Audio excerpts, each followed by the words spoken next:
In this video, I'm going to be showing you how to make salt dough and then take the salt dough and use it on making a couple of different paw print decorations. First, let's go over some of the supplies that we might need, as well as the simple list of ingredients. It's only 3 ingredients. And if at any point in time you need to grab something and you don't want to miss anything from this video, you can just hit the pause button, run and grab what you need, and then come on back and hit play.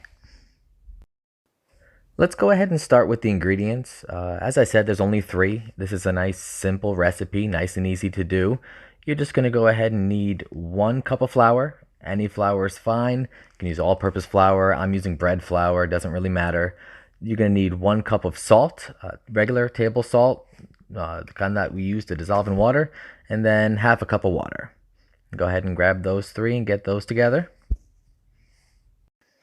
Next, go ahead and get your baking sheet and then either tin foil or parchment paper, something that you can use to line the baking sheet, as well as place a strip over your counter to work on to helps with the mess.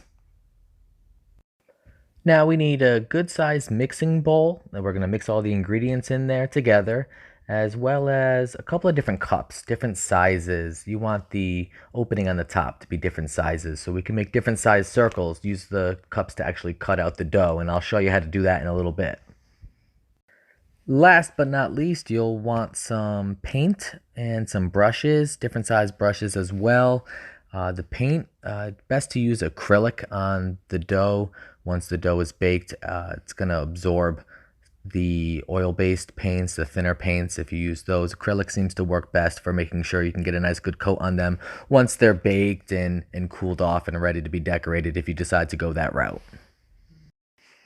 Okay, let's grab our 3 ingredients and grab our large mixing bowl. Let's pour each of those in there. Remember, it's going to be a cup of flour. Go ahead and pour that in there. A cup of salt. Pour it in. And then with the water, do a half cup of warm water or even room temperature water if you've had it sitting out this whole time. It just helps with the dissolving of the salt. So go ahead and get those 3 into the bowl. Start mixing it with your hands. This is a great time with the kids. Get their hands in there and get dirty. The dough is going to be sticking to the fingers. At the same time, it's almost going to feel dry and crumbly as you're mixing it in there in the bowl. Just keep working at it, keep mixing it, just keep mixing.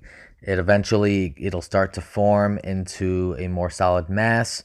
And when that starts to happen, go ahead and get in there and just start to grab all the little clumps, squeeze them all together like you're working a ball of clay, and just kind of squish them all together until you can get one large ball inside your bowl.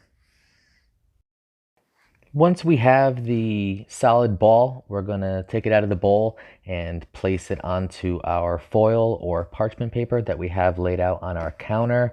You're going to want to start kneading it a little bit. Just press it down with the palms of your hands, fold it over on itself, press it down a few more times. The edges are going to crack, it's going to feel crumbly. That's okay. Just keep putting it back together, squishing it together into a ball. Once you've kneaded it for a little bit, go ahead and reform your ball. And then here, if you have a standard rolling pin, you can roll it out. If not, we didn't have one. I just used the palm of my hand, pressed it out flat, keeping the center as even as possible. The edges cracking was okay. I wanted to make it so that there was enough room inside the squished piece of dough for me to cut out a good circle with one of my cups. It just needs to be wider than the opening of your cup. And then go ahead and take the cup and press it into the center and push it all the way down. Make sure you've got it pressed all the way down to the bottom, essentially cutting the circle out. And then you can remove the cup. You'll see your circle. Go ahead and grab the outside edge of that scrap piece that we have on the outside now, peel that away, and there you are with your first circle.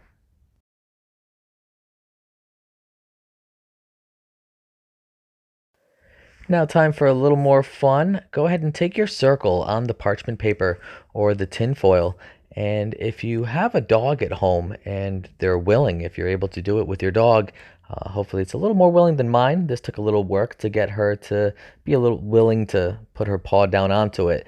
But put the parchment or tinfoil down on the ground with the circle on it. Walk your dog over, and if you can press their paw into it, you'll get a nice imprint of the dog's paw. If your parents can help you, maybe if your dog does better lying down still, you can just kind of hold up the circle to their paw and push it onto their paw carefully, trying to get their imprint as well.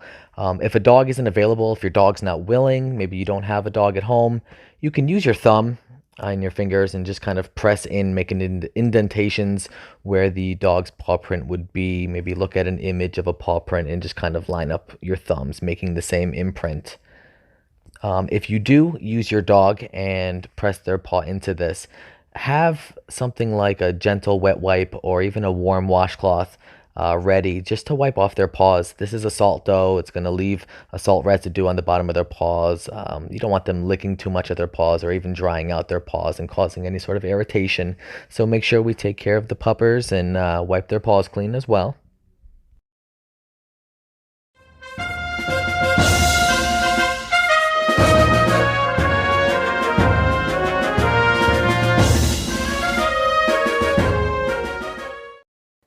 After making that first paw print, you probably have a good chunk of dough left over. Go ahead and take that scrap, get it rolled back up into a nice ball. What I'll do is I'll show you now how to make another style of a paw print. This time I'm actually going to press it out the same way, but I'm going to use a smaller cup. I'm going to have this one actually be a smaller circle to work with. So I'm using a different cup this time. And so I'm going to lay it out flat, press it, and then cut it out with that cup. Now for this one, instead of pressing into the dough to make the paw print, I'm actually going to design the paw print raised off of the circle.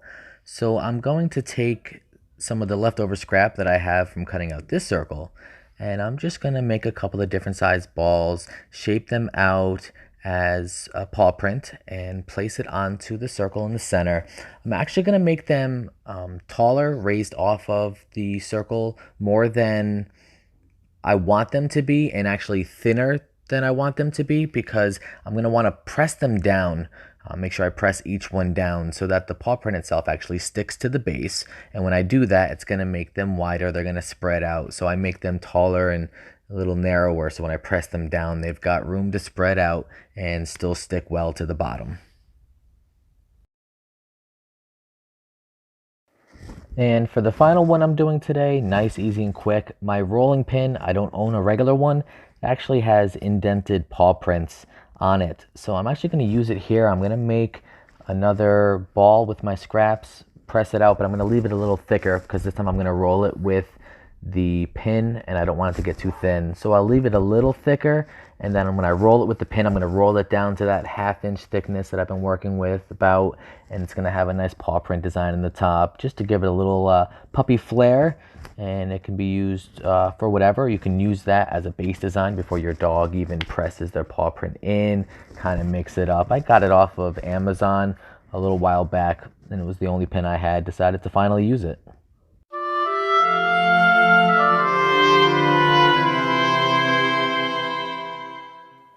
Now that we have all the pieces that we want to make, we can go ahead and start getting them into the oven. We can place them onto our baking sheets that we have covered with the parchment paper or the tin foil. Get our pieces all on there, put them right into the oven on the middle rack. And then we're going to set our oven low. We're actually going to do almost like a low and slow kind of bake with this. Really make sure that we get it dried out without burning it or causing any more cracking or anything like that. So we're going to set it down to 200 degrees with everything already in the oven. And then once you've got it set to the 200, go ahead and set about a 2 to 2.5 hour timer.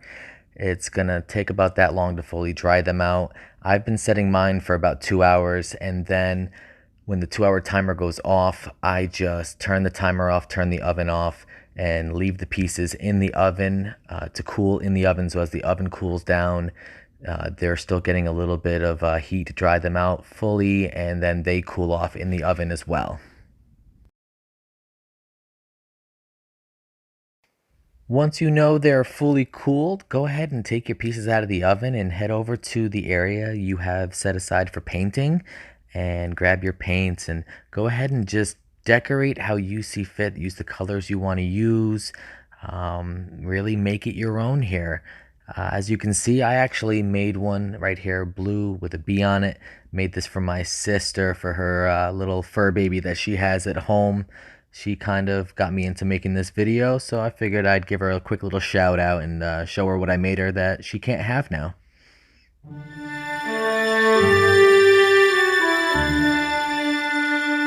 Really want to thank you for watching this video and hanging out with me today. I had a lot of fun making these paw prints with the Salto. I hope you guys do too. And I'd actually love to see some of the things you guys come up with.